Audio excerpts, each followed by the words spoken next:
thank you all for coming to our show. Today, we have an exciting show for you all. For winter break, Bella and I went to the beautiful country of China.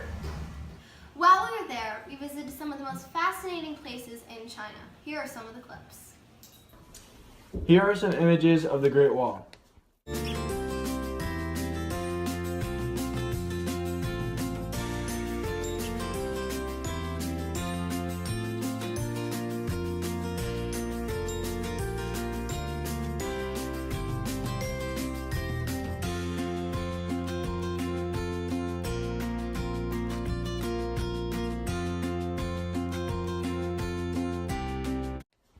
The wall is one of the world's greatest wonders.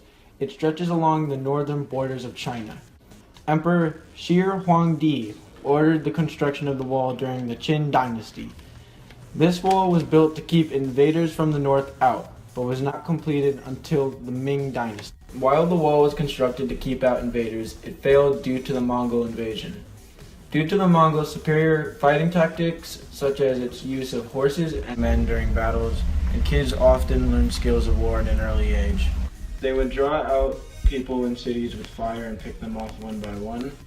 They pretended that their armies were bigger than they actually were by dragging sticks behind their horses so that when they arrived that their enemies would surrender. Mongols were superb horsemen.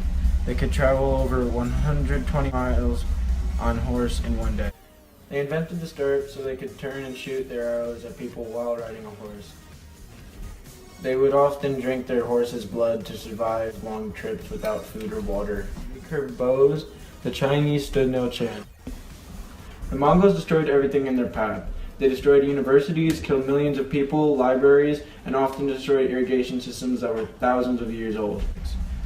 They were nomads who traveled in moving tents called yurts. The Mongol Empire was divided between 4 khans. The entire empire still remained together, forming a huge, peaceful, and diverse empire.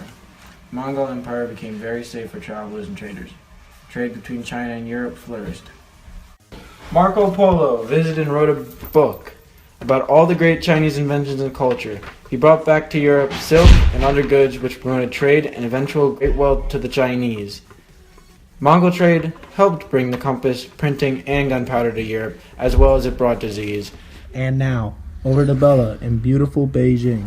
Thanks, Chris. I'm here in Beijing where it is currently 26 degrees, and I believe in New York it is 15.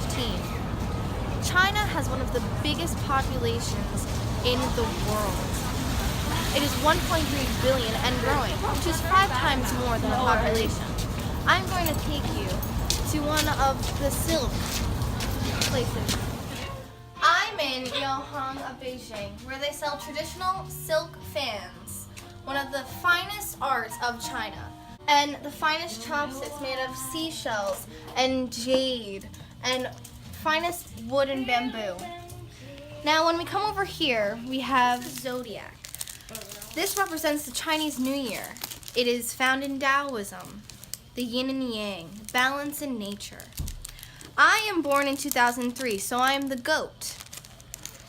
And as you can see here, you can find your year, and these are the animals that you possess. To continue, here are some pictures I took during my trip.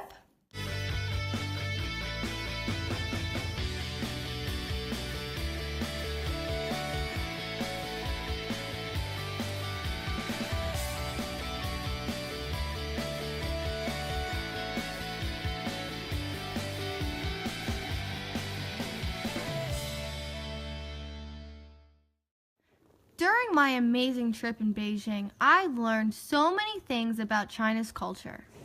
I learned about 2 of the most famous dynasties called the Qin and Han dynasty. Dynasties are a series of rulers all from the same family. During these dynasties, the people followed different belief systems like legalism and Confucianism. Legalism was a very strict and uniform philosophy that believed that a highly efficient and powerful government was the key to social order. They thought people were born evil and needed strict laws to keep the greedy people under control. They followed the 2 handles, punishment and favor. For punishment, they would inflict death on men, and for favor, they would bestow honor and reward. The emperor of this autocracy believed that no education was needed. Reading and writing was not required. He believed that people should be strictly controlled by the government. This successful emperor was named Shi Huangdi. Confucianism was a belief system that believed that social order, harmony, and good government should be based on family relationships. And they believed that family was the most important aspect of society. They believed in the 5 relationships of Confucius. These consisted of the code of moral conduct and responsibility. The first relationship was ruler over subject, which meant a good ruler equals good subjects.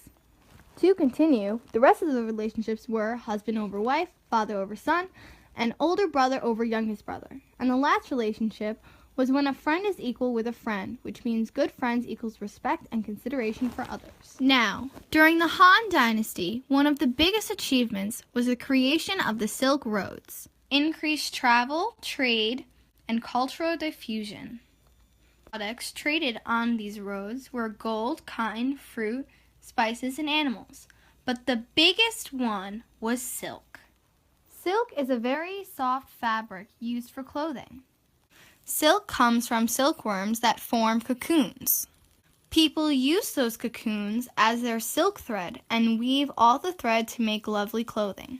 Each cocoon makes one long piece of thread, so this process took a very long time. Therefore, silk was very expensive because of the long, hard process. Here is a young image of myself trying to display Chinese culture.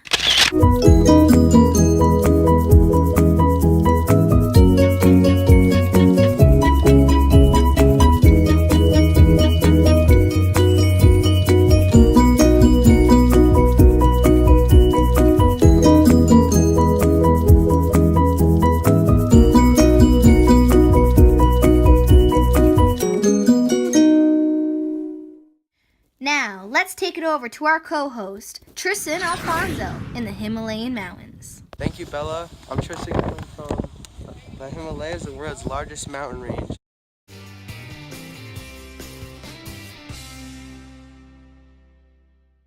Due to the extreme conditions of the mountain, we've now moved inside. The Himalayan mountains are located on the border of China and India.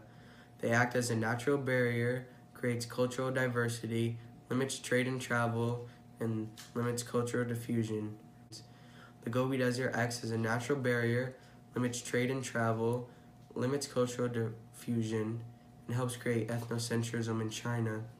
The Taklamakan Desert, located in western China, located to the north of the plateau of Tibet.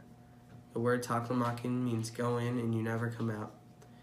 The desert acts as a natural barrier, limits trade and travel, limits cultural diffusion, and helps create ethnocentrism in China.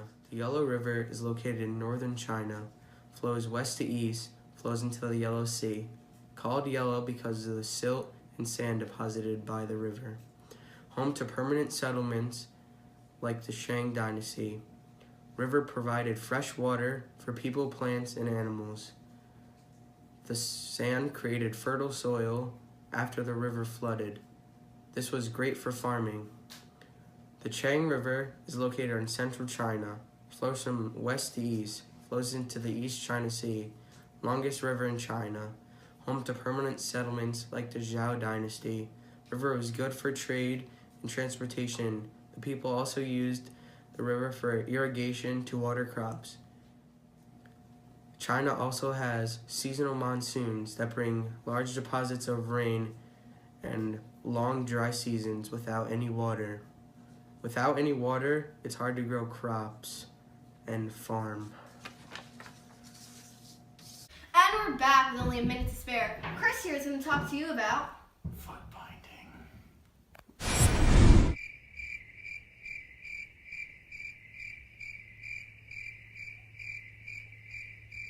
So what you're gonna need for this DIY is you're gonna need a hammer, some little girl feet, and a shoe about the size of maybe like this with some tape, okay? You're gonna have to wrap that broken foot up. So basically what you're gonna do is you're gonna take her little girl feet and you're gonna break them with the hammer, like snapping noises, like that's the noise of her foot breaking. And then what you're gonna do is you're gonna take it and you're gonna wrap it around. You're gonna wrap it with some tape. Just kind of make it look like a little card that's like folded with like a point at the end. Really great form right there. Just, you know. Then you're gonna take that, put her shoe on, make sure it's tight, because otherwise, if the bones do not form the right way, it does not look like a right foot binding, okay? Crucial! And there you go. It's an elegant form, with an elegant dip in the middle, with a little like bottom part and a top part, foot binding. And that's the end of our show. No, it's not.